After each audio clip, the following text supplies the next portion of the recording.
OpenAI chief Sam Altman is preparing the company for a public stock listing. That push comes as OpenAI delayed its listing timeline to 2027. Critics fear public pressure destroys safety research, while supporters claim listing brings accountability.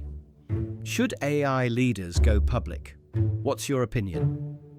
Keep AI leaders private to protect research or list them publicly for transparency.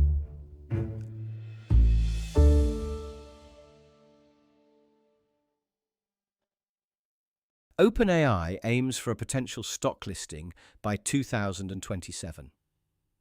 Its valuation could reach up to $1 trillion. By mid-2026, OpenAI reported $40 billion in annual revenue. Rival firm Anthropic reached $47 billion, though partner accounting methods differ. Meanwhile, generative AI companies face intense scrutiny over massive compute expenses and cash burn. Tom, does going public force AI leaders to drop safety or gain control? OpenAI shows clearly why AI pioneers must stay private. Ahead of its listing push, OpenAI disbanded its dedicated safety preparedness team. To see the bigger picture, management instructed staff to focus strictly on ChatGPT revenue. A safety team acts like an emergency brake on a fast train. Removing that brake leaves public users unprotected when AI systems fail. Quarterly profit demands can pressure companies to swap long-term safeguards for short-term sales. When commercial success is prioritized, safety engineers are pushed aside. That financial pressure also creates severe organizational instability inside the company. OpenAI experienced nearly half a dozen executive reorganizations in a single year. High-level leaders left, including its chief revenue officer and ethics chief. Its former chief operating officer also departed during that period of chaos.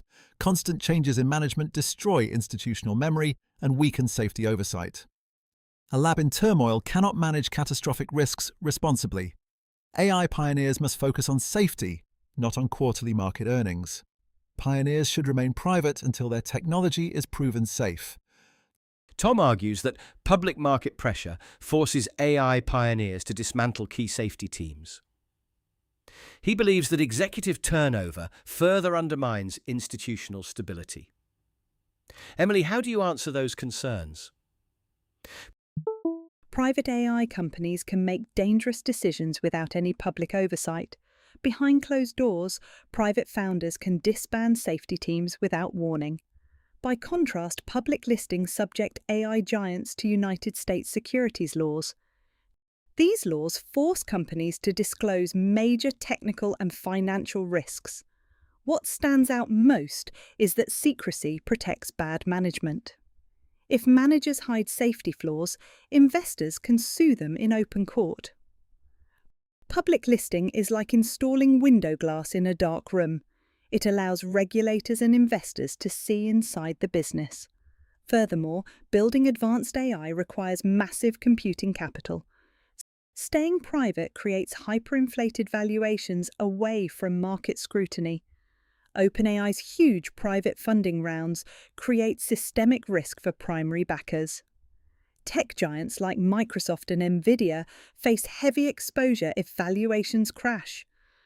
Public markets bring transparent price discovery and financial discipline. Without public scrutiny, private firms accumulate unchecked financial liabilities. Market pricing prevents private bubbles from threatening the broader economy. Public accountability is our best tool to keep AI pioneers honest.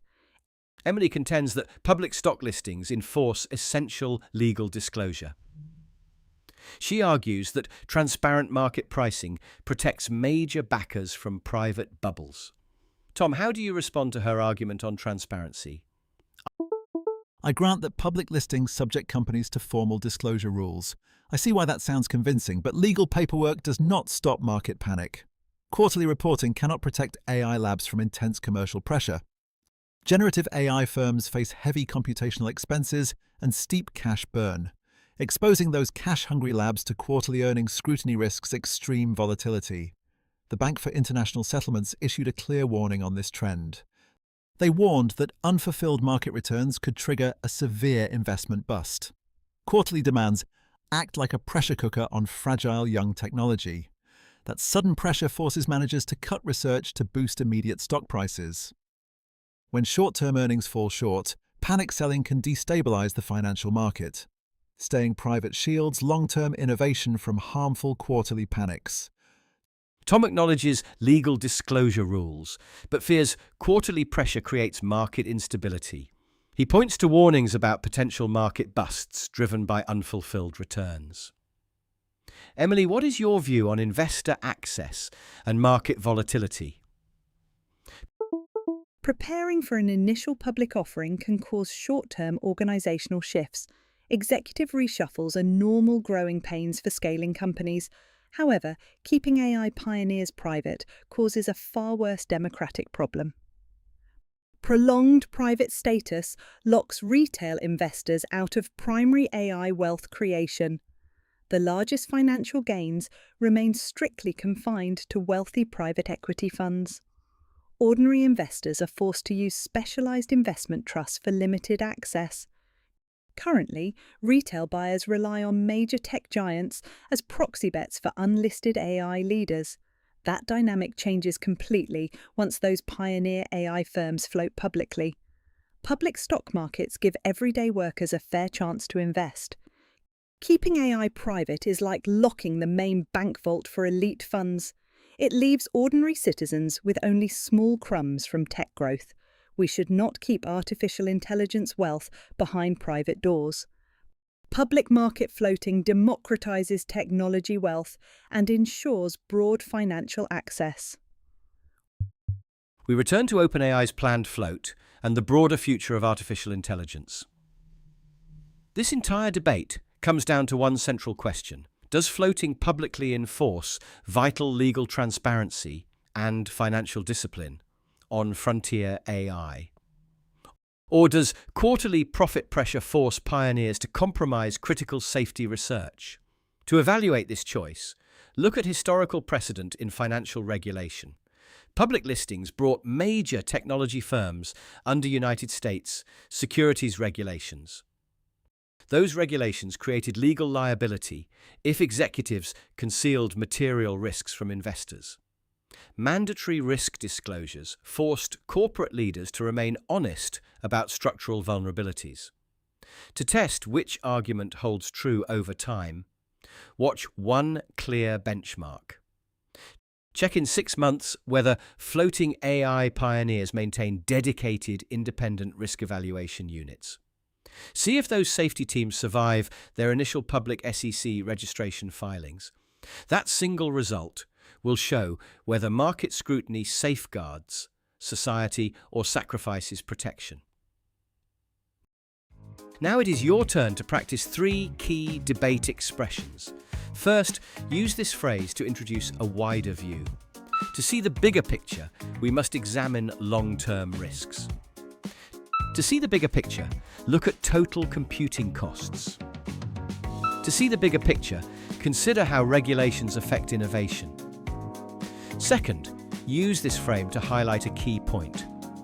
What stands out most is how quickly markets change. What stands out most is who carries financial risk. What stands out most is the lack of independent oversight. Third, use this pattern to grant a point before replying. I see why that sounds convincing, but safety comes first. I see why that sounds convincing, but risks remain high. I see why that sounds convincing, but markets fluctuate rapidly. Try using one of today's expressions in the comments below. Thank you for watching and join us next time on The Breakfast Debate.